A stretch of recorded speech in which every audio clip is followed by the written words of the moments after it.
Listen, guys, it's fair to say that it's March Madness for Cardano. Yeah.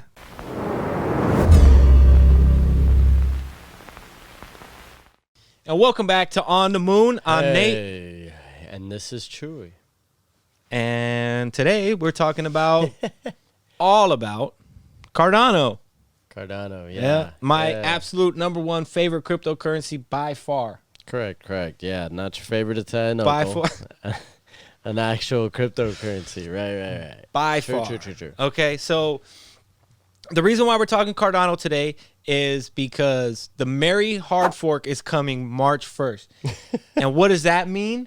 That means that native assets are coming to Cardano. Wait, what'd you say? Where was? I could have swore you said the Catalina wine mixer. Boats of those. Nah. Oh shit! This is that, but of crypto, right? There you go. Okay. So the Mary Hard Fork brings native assets to Cardano. Well, we'll be bringing native assets to Cardano. Unrelated to you, right? Because native assets. I am an asshole. Yes, you're right. Correct. All right. So NFTs. So we have NFTs, which can be native assets on the blockchain. On Cardano's blockchain. Can I interject real quick? Like NFTs became big.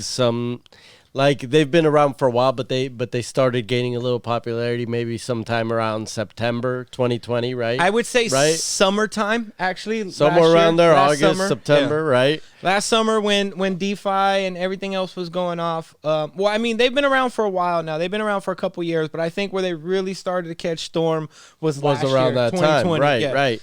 And so right now it's starting to come up again. Like the second wave of interest. Well, now for NFTs, you have Gary Vee pumping it. You got Mark Cuban pumping it. You got Mr. Beast pumping it. I mean, there's a lot of guys. Jake Paul, right? He's pumping it. So you got a lot of people that are getting in the NFT game. And in fact, Jake Paul released some custom little NFT digital trading cards. But before you get into all that, I think you should explain what NFTs are. Because, like, the average person doesn't know NFTs. Let's talk NFTs. Right, so people. NFTs are non-fungible tokens that are essentially digital assets that represent, like, all kinds of things. From, like, digital, like, trading cards, digital artwork in general.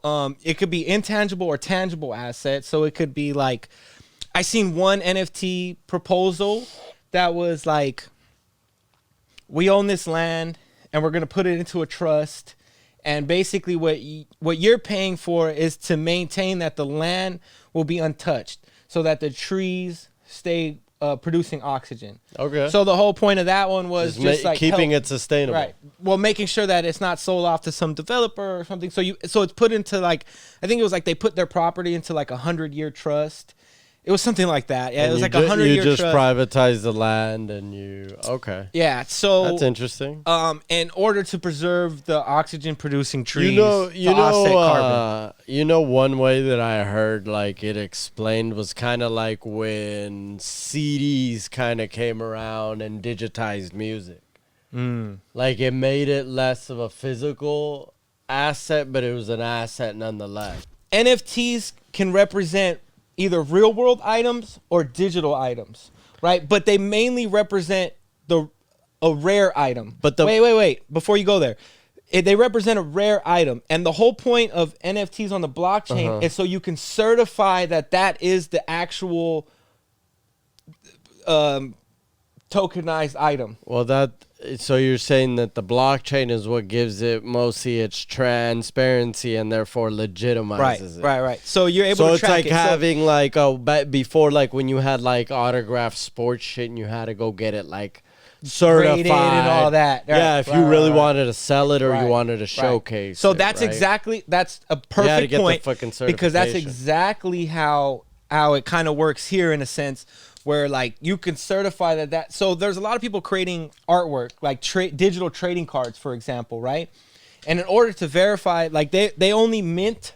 So sell essentially X amount, right? And they determine however, maybe it's 1, maybe it's 100, maybe it's 1,000, whatever it is. Same like coins, right? like basically. So it's like you run like a limited run of whatever it is, people buying it, blah blah blah. But they can resell it, and some have it in a way where like the artist always collects a royalty off of every sale. Oh, it's nice, yeah. Right. So if you're trading it along the line, like they get a little cut out of it. Not all of them are like that, but there are some that are set up I that guess way. the whole idea of this then is taking the whole artist industry as a whole, let's just say digital artist in terms of like illustration, painting, actual painting, singing, acting, all of that shit. It takes all of that industry and it decentralizes that. It basically. can, yes. And that's basically the idea of the future of that. So, I mean, yeah, I think the future is going to be like not just the artist industry, but I think like a lot of other industries are going to be decentralized going forward. Finance being an obvious big one with the rise of decentralized finance or DeFi. Well, I think the finance one is the one that gets the conversation started regardless. Well, it's money, right? Yeah, that's what I'm saying. Money like, makes the world go around. DeFi is really more about that money more than anything, right? But that's what you're saying. So it's like you think that the whole world is going to get into like basically a free market world? That'd be awesome. I mean, there's obviously going to be restrictions based country to country. I mean, obviously, but I mean, things are going to not always be like decentralized, borderless, everything, right? I mean, India is banning Bitcoin right now or blockchains and shit like that, cryptocurrency. So not every country is going to be 100% on board, right? Yeah, but not every country always is. And sometimes there's a suffrage from that. Yeah. I mean, sometimes there isn't. Right. You know, yeah, so it's sometimes like, it just gets taken as it is what it is. This is what we do. Yeah, it's a gamble, but like, yeah, it's also that too. It's also just they maintain value in the structure of their values is kind of the framework around their financial situation sometimes, for better or for worse, I guess. Yeah, I could see that. Yeah. So, I mean, what's awesome, too, about that is for the artists themselves that are creating the NFTs, what's great about it is being able to easily create the NFTs, right? Without any coding knowledge, you could just input your data and upload your image, your artwork, and bam. Would you say it's as easy as creating like an Illustrator file? I mean, I would say vector artwork. I would say it's probably as easy as like when you shop online and you fill out your address and your payment info. I think it's going to be that easy. I believe that's how easy they're going to make it. Oh, I feel like that's going to get flooded quick. Of course. But like we always say, this is a saying you say a lot. Here's a saying you actually say a lot, but in reference to Champions League. What about Champions League is great? It's the best of the best. The cream always rises to the top. Oh yeah, the cream always rises. So the same thing is going to happen with digital art NFTs, right? Just like in the regular art world, right? A lot of times the cream rises to the top. It's getting flooded, but all that is going to weed out. Of course. The worst, of course. Because you're going to get the best competition. Right, because you're going to see what sells and what doesn't sell. It's sort of kind of like how Spotify kind of works in a sense, or like things like that, because they allow artists too that are like small time independent albums. Right, but but the difference, I guess, in a sense, is NFTs are meant to be limited objects. Right? So it's like let's say I create the NFT artwork, right? And I sell only 100 of them or only 10 of them. Yeah. Right? That means there's only 10 in the world. Right? It's limited edition. That's really what it means. So like Martin Shkreli, right, bought the Wu-Tang that Wu-Tang album. Right, that controversial album. Right, yeah. that nobody's heard, right? Uh-huh. And the whole thing was, I think the money went to charity or whatever, but the whole thing was that like you own this limited rare And I think it was even printed on a gold vinyl. I think they did a gold fucking record. I can't remember. But so because of that, like that right there could have been digitized and put on the blockchain so you could verify that is the actual Wu-Tang album that was really for sale. Oh, yeah, because I just heard that it's just like someone humming the whole time. That's it. No, not even. Just like they're not monks. I mean, I know. I know they love that Asian culture. I know, but you get a record gold plated with a little bit of hieroglyphics, and that sound just automatically comes out. It just reverberates out of it. Yeah, and you start floating. You see John Lennon and shit. What the fuck? Hey, that's the last person I would have thought. But yeah. All right, so getting back to Cardano and the Mary Hard Fork coming on March 1st. Everybody, March 1st. Native assets, NFTs, and all that. March 1st. Right. Wow. Let me read this Medium article. March 1st is close to the quarantine-versary. Oh, it is, huh? Oh, I think it's the 13th. I can't remember, but anyway, let me read this. Let me read a little bit of this article written by the Cardano Foundation. It's on Medium. I'll link it below so you guys can check it out too. I'm gonna only read a little bit of it. But the Cardano blockchain is poised to enter a phase of significant change at the end of February. For the first time in our protocol's history, users will be able to define their own custom tokens through the multi-asset ledger, adding a new layer of functionality and utility to the Cardano blockchain. This will be made possible through the Mary Hard Fork, one of the most important events to occur on the Cardano blockchain since the rollout of Shelley in July 2020. Now, for those of you guys that are new or don't know, what Shelley brought to Cardano was staking. So that's why we're able to stake now and getting our staking rewards since July, August, right? Like that. Do you know why it's called Shelley? Shelley is another scientist. I remember. I don't remember exactly why, but I remember reading why. So that doesn't really help any of us here. But it's named after another scientist or mathematician that they looked up to.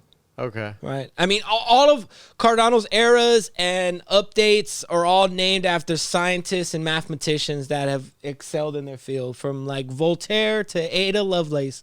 So there's a lot going on there, like with that. I mean, if you didn't think they were nerdy enough by going through the scientific method of writing research papers and having them peer reviewed, then naming them after scientists and mathematicians should just let you know how nerdy it is.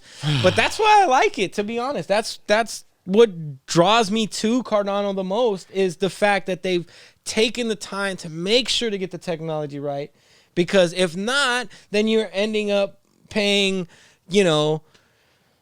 But also because you're saying because you could geek out a little bit too, like a la Star Trek.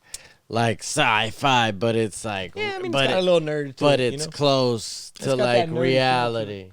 Yeah, it's definitely got that nerdy feel to it. So yeah, named after the mother of our native token's namesake, Ada, Mary Lovelace, the Mary Hard Fork will be facilitated by IOHK's Input-Output Hong Kong's Hard Fork Combinator 26. This will handle the seamless transition from Cardano's current mainnet to Mary. And for the general Ada holder, no user actions will be required. So basically, Epoch 251 will come, and that's when the Mary Hard Fork happens. It'll take place. None of us will have to do nothing. All we have to do is just update our dataless wallet or your Roy wallet like normal, like we normally do every couple weeks or whatever when they give us an update. Okay. So it's nothing. Like as soon as you if you don't know, if you're very new and you haven't updated dataless yet, when you first open it up, a message pops up saying, "Hey, like, this is an older version of Datalist. We have a new version. Quit, exit now to start the installation." And then you exit, it automatically starts the installation. It goes by really quick, and then you just reopen Datalist and you're good to go. It's really quick, right? So everything's going to be real fast. Like when it happens, you're going to be like, "Oh my God, we don't have native assets." And then, "Oh my God, we have native assets," right? Like it's going to be like, "Okay, cool." Oh, man. Okay. So what impact will the Mary Hard Fork have on the Cardano system? We know that native assets and tokens will arrive soon on Cardano, but what can they be used for? Like other blockchains, tokens will be essential and core part of many decentralized applications launching on Cardano. This is likely to take the form of utility tokens, governance tokens, and tokens representing real-world assets. So like, for example, I seen one that was talking about what they want to do is like, they want to put land that has like a lot of trees on it. So somebody that bought, that owns land and, it's got like a little baby forest on it or something, or it's on the edge of a forest or whatever it is. It's just got a lot of trees that produce oxygen, right? Yeah. So it was more of like a let's fight climate change by preserving the land. Conservation. Right. Conservation. Exactly. Right. Yeah. It's like crowd-funded conservation, essentially, in a sense. Yeah. Right. So basically, like, you buy the token representing the land that's put into like 100-year trust or something like that, that's meant to make sure the land will go undisturbed in a sense where it's just basically undeveloped so the trees can thrive and convert, CO2 to oxygen. What I like about that is that I always unfortunately always felt suspicious about donating because I was like, where the fuck does this money go? Right.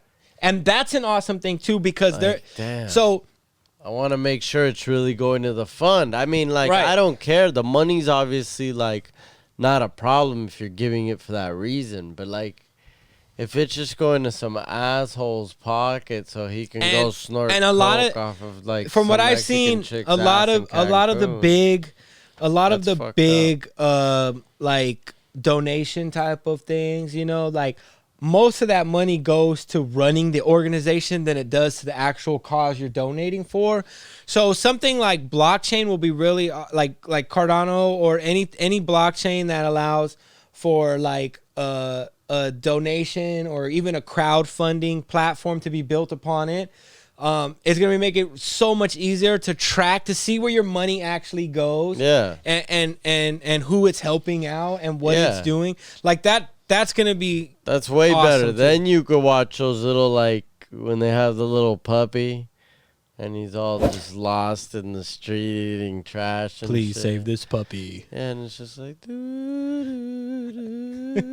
little sad music. Yeah, it's super sad. It comes on at 2 in the morning and shit. You're like chilling. What the fuck? You know what? I'm going to send that puppy about 2 ADAs, man. 2 ADAs for the puppies, man. So and there's a lot of dope things that are going to be built for Cardano.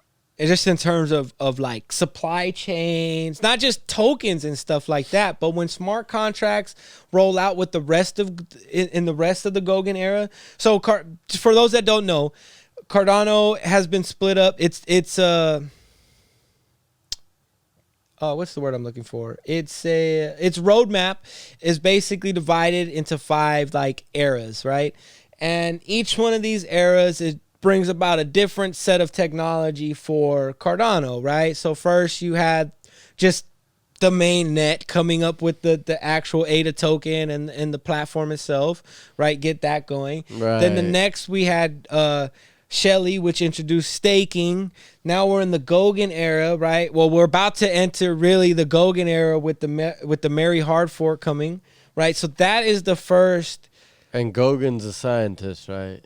Scientist or mathematician, one of the others. That has nothing to do with Dragon Ball Z. No, nothing at all. I don't even think the word Gauguin in general has anything to do with Dragon Ball Z. So I don't know, but. Okay. But so and the Gauguin era is bringing smart contracts and native assets. Voltaire, I missed an era. Byron, Shelley. Byron. I feel like I missed one in there. But Gauguin, so Byron Scott, or maybe I'm missing one after Gauguin. I can't exactly remember. You know what? I'll pop it up right here. Boop. Oh. So yeah, that's those. But anyway, the last one is going to be Voltaire, and Voltaire is all about governance, right? Voting on chain and deciding what happens. So by the end of March, Cardano blocks will be officially produced 100% by the network, not by the IOHK, Cardano Foundation, any of that, right? So right now, I think we're at 86% decentralized network on our way to 100, right? And we'll be at 100, I think by this time next month, right? Wow, next month? Yeah. I think it's supposed to be the end of March. I think that's what it was. Okay. So March right, is so a big, March is a very huge month deal for Cardano. Like, it's going to be the biggest month probably in Cardano's history, just in general, based on all the things that are rolling out and all current the things that history. Well, yeah. I mean, maybe in future history as well. I mean, it might be the biggest groundbreaking moment of all time for Cardano. Of all time. So, like, I mean, you have March 1st, we have Mary. March 5th, we have Project Catalyst voting. Now, Project Catalyst is really awesome. Let me tell you about Project Catalyst real quick, right?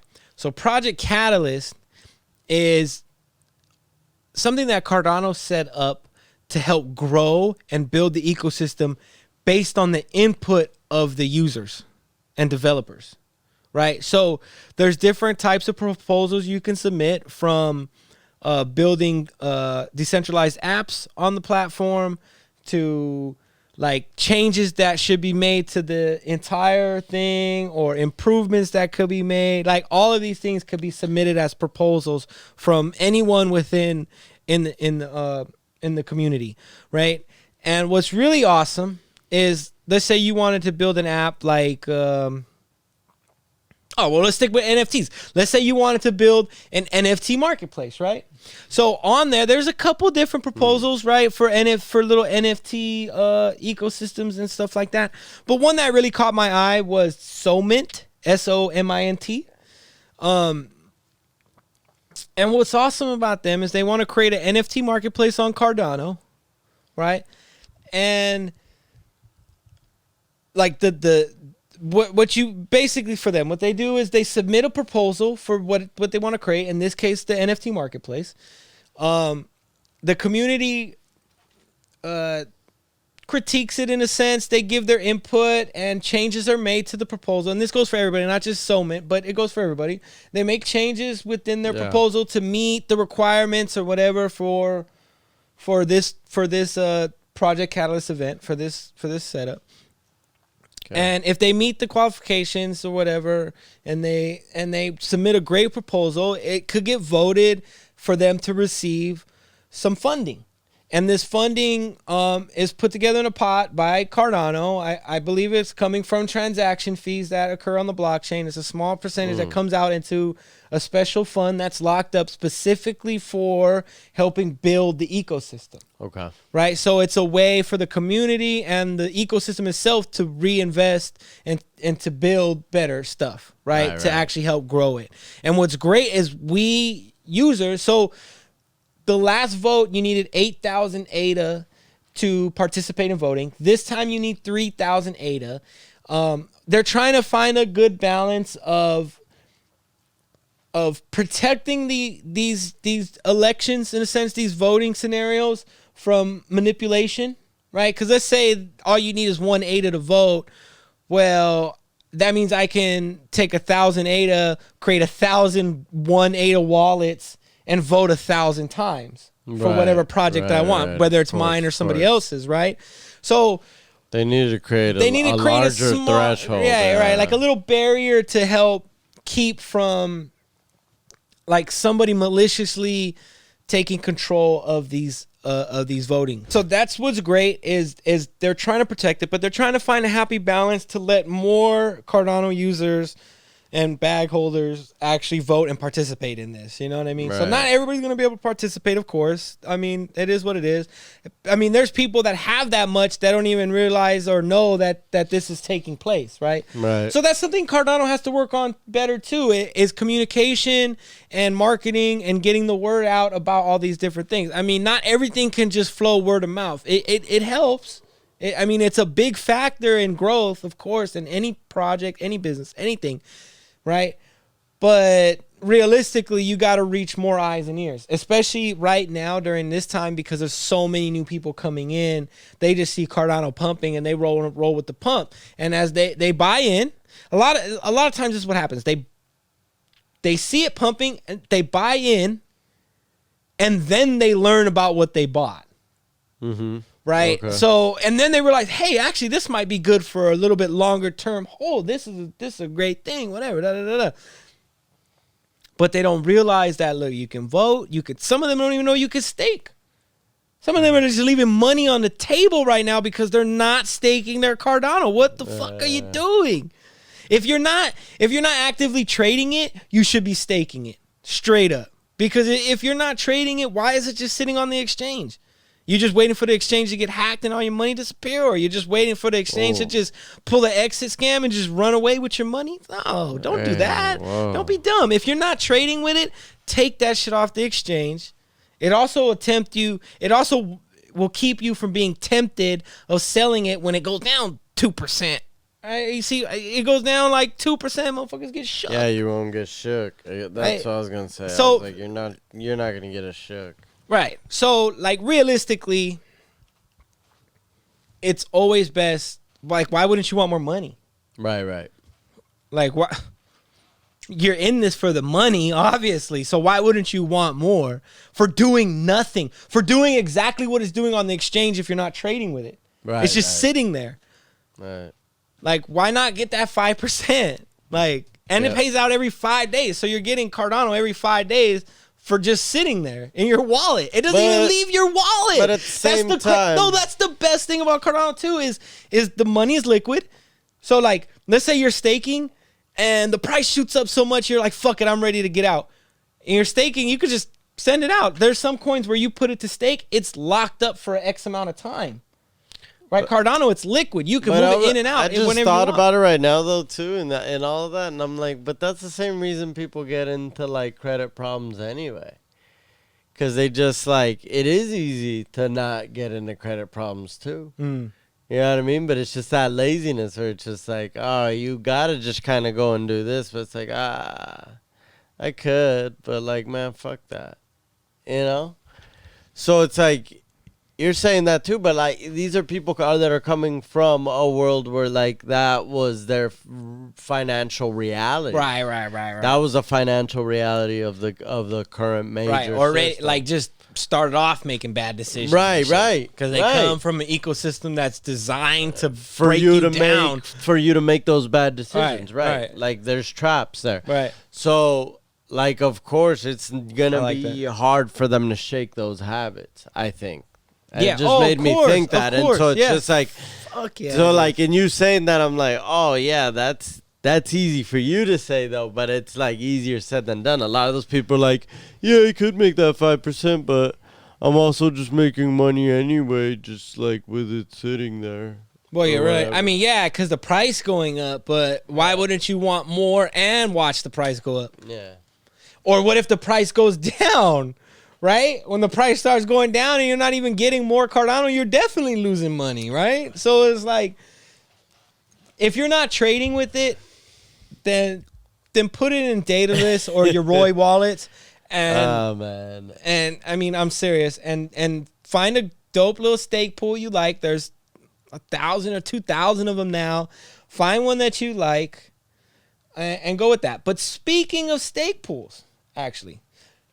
Speaking of stake pools, I've been staking since day one that staking was allowed, right? And the pool that I chose is Digital Fortress 2, Digi2, and that's run by Rick McCracken, who also has he got a podcast and he got a YouTube channel and all that, right?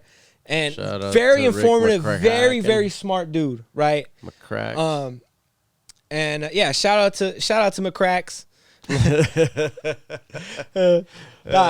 Shout out Rick McCracken though, for real. It's like if you know Cardano and you're already here, then you already know who Rick is. But anyway, he tweeted yesterday, I believe, an image, which I'll show right here. Boop. He tweeted this image that says, Cardano moved $14.7 billion for $7,400 in fees, right?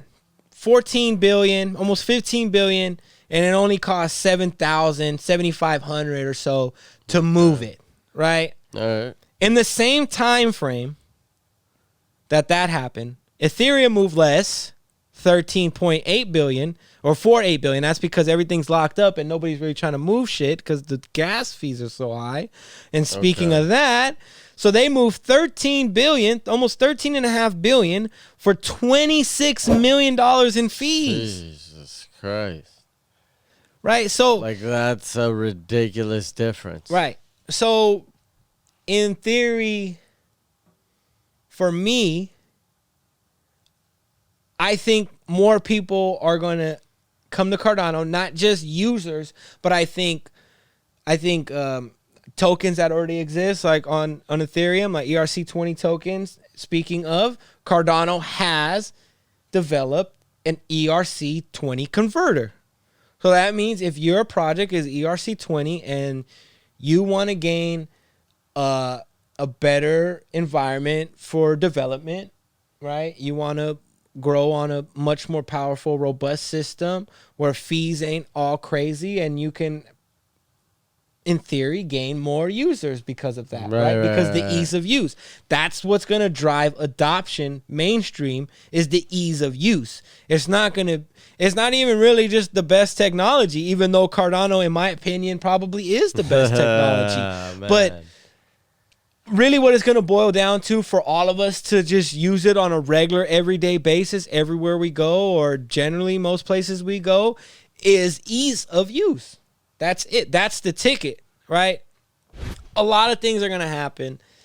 And, I mean, obviously, like, just because I go by Nate Stradamus on Twitter, make sure you follow, doesn't mean I can actually predict the future. So, but what I can say is we do have some awesome events coming up for Cardano in March. We have, the Mary Hard Fork. We got voting on March 5th.